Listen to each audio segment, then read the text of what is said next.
საქართველოს თბილისის მერობის კანდიდატი გიორგი ლილუაშვილი იქნება, რომელიც ახლა პირდაპირ ეთერში გვერდება. მოგესალმებით ბატონო გიორგი. მოგესალმებით, მივესალმები ჩვენს მაყურებელს, დიდი მადლობა მოწვევისათვის. ბატონო გიორგი, უკეთ რომ აუხსნათ ჩვენს მაყურებელს, რა მიზანი გაქვთ თვითმმართველობის არჩევნებზე და როგორია თქვენი მოლოდინი? ჩვენი მიზანი გამარჯვება არის, რა თქმა უნდა, და ამ გამარჯვებისთვის ვიბრძოლებთ ბოლომდე. რაც შეეხება საზოგადოებას, ვამბობ, დღეს 300 დღე არის, რაც აქციები მიმდინარეობს რუსთაველზე და ჩვენი ახალგაზრდობა იბრძვის თავისი მომავლისათვის და ამასთან დაკავშირებით მე მინდა ერთი სასიხარულო ამბავიც ვამცნო ამ ახალგაზრდებს. ჩვენმა პოლიტიკურმა ორგანიზაციამ თავის დროზე მიმართა ევროპის სასამართლო პროცესები გაიმართა და მიმართა ევროპის სასამართლოს ეგრეთ წოდებულ პრეზიდენტ ყაველაშვილთან დაკავშირებით, ანუ ვითხოვთ მის მოხსნას და წარმოებაში მიიღო ეს საქმე ევროპის სასამართლომ და ჩვენ ველოდებით თუ მოესწრო ამ არჩევნებამდე ევროპული სასამართლოს გადაწყვეტილება, თავისთავად ეს არჩევნები აღარ ჩატარდება და შესაბამისად ასე რომ ვთქვათ, ჩაშლილად გამოცხადდება, ხოლო შემდგომ უფრო დემოკრატიულ გარემოში მოხდება არჩევნების ჩატარება. ეს საკითხი იმიტომ ვთქვი, რომ თავისთავად მოგეხსენებათ, რომ ჩვენს ქვეყანაში არჩევნები არ ტარდება, უბედურება ეს არის, რაც შეეხება ჩვენს პროგრამას. პროგრამა საკმაოდ საინტერესო პროგრამა გაგვაჩნია, თუმცა დღეს პირველად ხდება ჩვენი გამოსვლა ეთერით და მე ვიტყვი ზოგადად რას ვაპირებთ. პირველ რიგში ვაპირებთ, რა თქმა უნდა, საქართველოს რესპუბლიკის კონსტიტუციური წესრიგის აღდგენას, ხვალ აქცია ტარდება რუსთაველის მეტროსთან და მოუწოდებთ მოსახლეობას შეუერთდნენ ამ აქციას, ასევე ჩვენ ვიწყებთ სახელმწიფო ბანკის ჩამოყალიბებასთან დაკავშირებით მუშაობას, იმიტომ რომ ჩვენს ქვეყანაში სახელმწიფო ბანკი არ არსებობს, ამან გამოიწვია მთელი ქვეყნის ქონების გადაზიდვა კერძო ბანკებში და ასეთ მძიმე მდგომარეობაში აღმოჩნდით. ასევე სახელმწიფო დივიდენდების ფონდის შექმნას დავიწყებთ ჩემი გამარჯვების შემთხვევაში და რაც შეეხება დედაქალაქთან მიმართებაში, დედაქალაქი ძალიან მძიმე მდგომარეობაში არის, ელემენტარულად საკანალიზაციო სისტემები ვერ მოუგვარებია და არის რაიონები, სადაც მშობელს შვილის გაშვება სკოლაში ეშინია იმის გამო, რომ შეიძლება ორმოში ჩავარდეს და ცოცხალი არ დაუბრუნდეს სახლში. სამწუხაროდ ეს ასეთი მდგომარეობა არის დედაქალაქის არაერთ უბანში. ასევე წყალმომარაგების პრობლემები არის დედაქალაქში და ესეც მოსაგვარებელი არის. არაფერს ვამბობ პარკირების საკითხზე და არაფერს ვამბობ იმასთან დაკავშირებით თუ რა ხდება საერთოდ დედაქალაქში და ტელევიზია, რომელშიც ახლა მე ვზივარ და რატომღაც გადაიტანეს ქალაქის ცენტრიდან თითქოს და უკეთეს პირობებში გადმოიტანეს, რაღაც არ ამგონია რომ უკეთეს პირობები იყოს აქ. უბრალოდ ის უნდა გარემონტებული იყოს შენობა. რას გულისხმობდა ის ისტორიული შენობა, რომელიც საზოგადოებრივ არხს ეკუთვნოდა, ის საზოგადოებრივი არხის საკუთრება უნდა იყოს და შესაბამისად ისევ იქ უნდა დაბრუნდეს ეს ტელევიზია და ის უნდა გარემონტდეს იქ. ეს არის ჩემი გამარჯვების შემთხვევაში ამას ვპირდებით ყველა ჩვენი გადაცემის ფორმატი ამ შემთხვევაში უფრო მეტად თვითმმართველობის არჩევნებს და იმ პროგრამას მოიცავს, რომელიც თქვენ უნდა წარუდგინოთ ამ პროგრამას. კი ბატონო, ამას წარუდგენ ზუსტად ჩემს ამორჩეველს და ასევე პენსიებთან დაკავშირებით ჩვენ კანონპროექტი გამოვაქვეყნეთ, რომლის ინიცირებასაც მოახდენთ. დღეს რეალური საარსებო მინიმუმი ჩვენს ქვეყანაში არის 1600 ლარი და პენსიონერი, როდესაც 350 ლარს იღებს, ეს შიმშილობს და პრინციპი დაგროვების პენსია, რა თქმა უნდა გაუქმდეს. ეს არის გარკვეული ჯგუფების ჯიბის გასასქელებელი პროგრამა და ჩვენ მიგვაჩნია, რომ პირდაპირ უნდა დარიგდეს ეს თანხები პენსიონერებზე, ანუ შვილმა უნდა არჩინოს მშობელი და ეს ჩვეულებრივად შესაძლებელია. ასევე საზოგადოებრივი ტრანსპორტი ჩემი მოსვლის შემთხვევაში იქნება უფასო.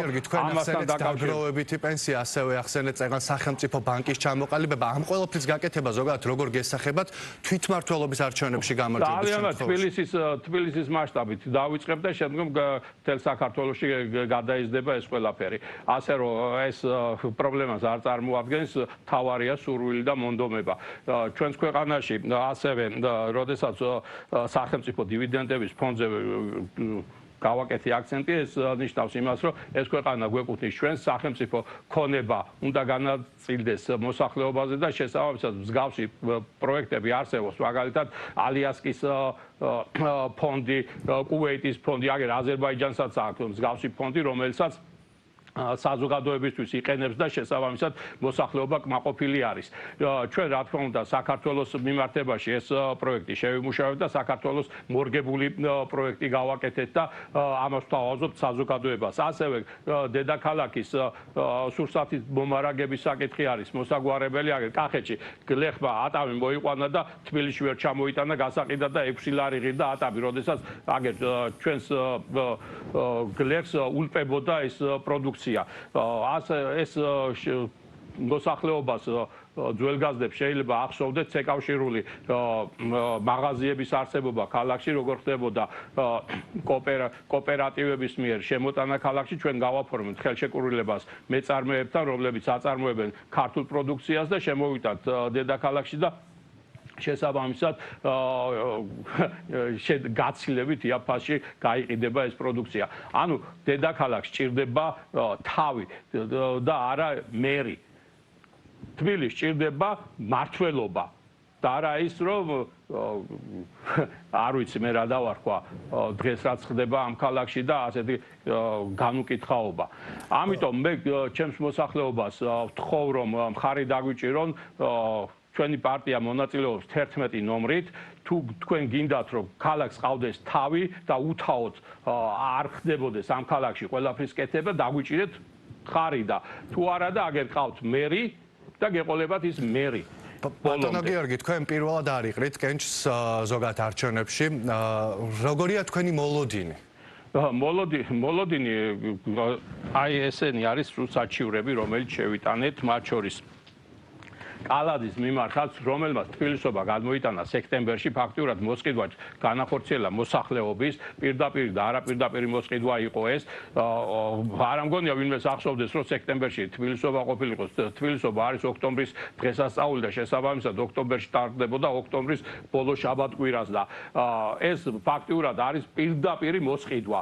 და ამასთან დაკავშირებით ჩვენ შევიტანეთ საჩივარის CSKO-შიც, მივმართეთ შესაბამის ორგანოებს და ეს არის სისხლის სამართლის დანაშაული და ამ ქვეყანაში ასეთი განუკითხაობა არის და რამოდენიმე პარტია კიდე ისე ყავთ დარეგისტრირებული, რომ ყრილობებიც არ აქვს პარტიებს ჩატარებული, მათ შორის კვალიფიციური პარტიებზეა საუბარი, ესა გირჩი მაგალითად 2018 წლის შემდეგ ყრილობა არ ჩაუტარებია და რა მოლოდინი უნდა მქონდეს ამ მთავრობისგან, რა მოლოდინი მაქვს ევროპისგან, აი ეს მოლოდინი მაქვს ევროპის ადამიანის უფლებებთა თავის სასამართლოდან და ეს მოლოდინი აქვს იმ ახალგაზრდობას. ბატონო გიორგი, თქვენ ვიცით რომ თბილისში თქვენ იყრით კენჭს, თქვენმა პარტიამ კიდევ რომელ ქალაქებზე გააკეთა აქცენტი? ჩვენ ქუთაისში გვყავს მერობის კანდიდატი და პარტიული სია, ასევე ზესტაფონში და ზუგდიდში გვყავს მერობის კანდიდატი კიდევ. გასაგებია. თქვენ რეგლამენტით გათვალისწინებული გაქვთ კიდევ 1 წუთი იმისთვის, რათა მიმართოთ ამ მომრჩეველს, თუ რატო უნდა მისცენ თქვენს კანდიდატურას ხმა? ჩემს კანდიდატურას იმიტომ უნდა მიცეს თბილისელებმა ხმა, რომ თბილისს თუ ჭირდება თავი, ვიქნები თავი და მართველი. კიდე ხაზ გაუსვამთ, თუ გჭირდებათ მერი, კი ყავთ მადერ კალაძე და გეყოლებათ მაკალაძე და შესაბამისად დაგვიჭირეთ მხარი იმისათვის, რომ ქალაქი გამოვიყვანოთ აი ამ წუმპედან და კარგად მოგეხსენებათ რა მდგომარეობაც არა. ახლა უბრალოდ არ მინდა ვთქვა, მაგრამ ყარს ეს ქალაქი ბოდიში და წყლის იმებში კანალიზაცია არის გაშვებული და ყარს დედაქალაქი ელემენტარულად. და რა ტროლეიბუსი და ის მოუნდა ამ კალაძეს, როდესაც კანალიზაციის სისტემები არა ქალაქში მოწესრიგებული და წყალკანალი რამოდენიმე რაიონში განრიგით მიეწოდება წყალი და ამ ზაფხულში დაწამებული იყო მოსახლეობა. ამით არ დაინტერესებულა კაცი და ახლა რომელი ამიტომ დაგვიჭირეთ მხარი თუ გინდათ რომ დედაქალაქი დედაქალაქს დაემსგავსოს და ქალაქმა იფუნქციონიროს როგორც ქალაქმა. დიდი მადლობა. 11 ნომერი გააფერადეთ. მადლობთ. მადლობა, ჩვენი სტუმარი იყო პარტია საქართველოს თბილისის მერობის კანდიდატი გიორგი ლილუაშვილი. მოამბე 18 საათზე დასრულებული აქვს, მადლობთ ყურადღებისთვის.